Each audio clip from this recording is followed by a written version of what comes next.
దేశ రాజధాని ఢిల్లీ అర్ధరాత్రి పూట రణరంగంగా మారింది. మసీదును కూల్చేస్తున్నారు అన్న ఒక్క అబద్ధాన్ని ఆయుధంగా చేసుకుని ఒక ముస్లిం గుంపు పోలీసులపైనే ప్రాణాంతక దాడికి దిగింది. ఈ కథ మొదలైంది ఢిల్లీ హైకోర్టు ఇచ్చిన ఒక స్పష్టమైన ఆదేశంతో. పాత ఢిల్లీలోని ఒక మసీదు చుట్టూ ప్రభుత్వ భూమిని ఆక్రమించి కట్టిన మ్యారేజ్ హాల్, డయాగ్నోస్టిక్ సెంటర్ వంటి అక్రమ కట్టడాలను తొలగించాలని కోర్టు చెప్పింది. ఆ ఆదేశాలతో అన్ని పత్రాలతో అధికారులు, పోలీసులు అక్కడికి వెళ్లారు. వాళ్ళ లక్ష్యం మసీదు కాదు, దాని పేరుతో జరుగుతున్న అక్రమ వ్యాపారాలు మాత్రమే. కానీ బుల్డోజర్లు అక్కడికి చేరగానే కొందరు కుట్రదారులు ఒక అబద్ధాన్ని ఆయుధంగా మార్చారు. సల్మాన్ అనే యూట్యూబర్ లాంటి వాళ్ళు మసీదును కూల్చేస్తున్నారు, ఇస్లాం ప్రమాదంలో ఉంది, ముస్లింలారా ఏకం కండి అంటూ సోషల్ మీడియాలో విషాన్ని చిమ్మడం మొదలు పెట్టారు. ఆ ఫేక్ న్యూస్ నమ్మిన వందలాది మంది అక్కడికి చేరుకున్నారు. దాదాపు 150 మంది ఉన్న ముస్లిం గుంపు ఏ మాత్రం భయం లేకుండా పోలీసులపైనే రాళ్ల వర్షం కురిపించింది. ఆ రాళ్ల దాడిలో 5గురు పోలీసులు తీవ్రంగా గాయపడి రక్తం చిందించారు. ఈ అరాచకానికి తోడు అర్ధరాత్రి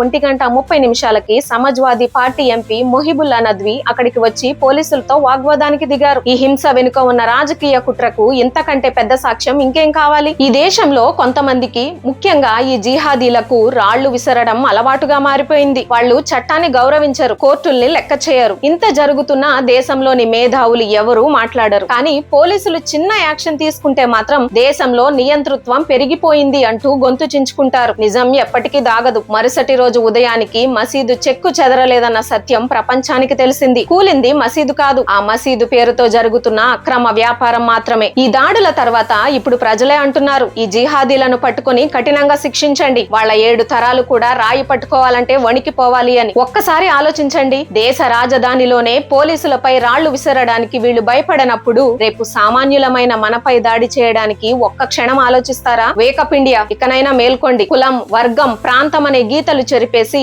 హిందువులుగా, భారతీయులుగా మనమంతా ఏకం కావాలి. ఇలాంటి అన్యాయాల్ని ప్రశ్నించాలి. ఈ కుట్రపై మీ అభిప్రాయాన్ని కామెంట్స్ లో తెలియచేయండి. ప్రతి భారతీయుడు తెలుసుకోవాల్సిన ఈ నిజాన్ని అందరికీ చేరేలా షేర్ చేయండి.